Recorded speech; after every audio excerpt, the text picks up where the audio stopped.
one of the interesting things about the mission boundaries is, most people kind of get their call and they look, oh, okay, so it's this part of the country. And Norway, the Oslo mission is literally just the entire country.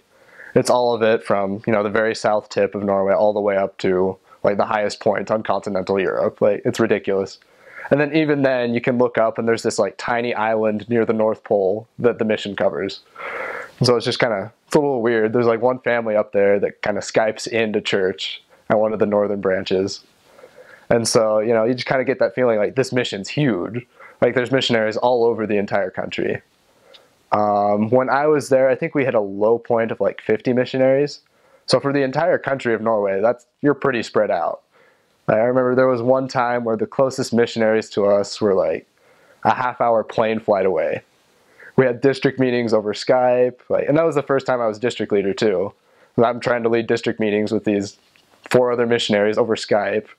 It was just kind of a hilarious experience overall. But I don't know, the mission's just really cool. Norway as a country is just, the culture is so interesting. It's a lot like ours, but at the same time there's some real key differences.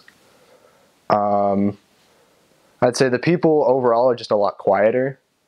I remember getting there and, people just talk very quiet. And when you're trying to learn a new language too, that's kind of hard, just because you're trying to pick out just the specific words in their sentences and they're being very quiet. You have to listen very carefully, especially over the phone. That gets really hard because they're even quieter on the phone and it's a little bit more fuzzy. And yeah, so that was one of the first challenges that I had with the mission. I think ever since the age change announcement, like the number of missionaries in the country has gone up a ton.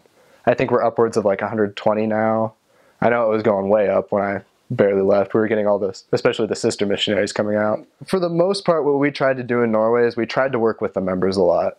We tried to visit them, talk to them, see if, they had any friends that would be interested in the gospel, see if they'd had any spiritual experiences, and really just try to highlight those. We would go out and we'd contact people on the street a lot. It definitely wasn't the most effective thing to do.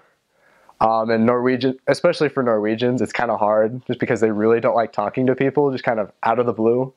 You really have to kind of get behind that wall first of, hey, we're friends.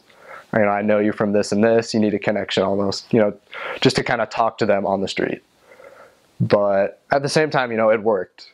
God's a God of miracles. And even in a culture like that, we were still led to people that we could talk to. Probably the most important clothing you'd probably want to buy in Norway itself. A lot of the jackets and everything, you're going to want it to be just kind of in the Norwegian style. And, as far as winter goes and everything there, they really do it a lot better in Norway. They make a lot better just, winter clothing over there. So, yeah, go with that. Other than that, just follow whatever they give you in your missionary letter. That'll explain it all really well. So go with that. Make sure you bring plenty of long sleeve shirts. Get ready to be cold a little bit. It's not too cold, but yeah, it's cold.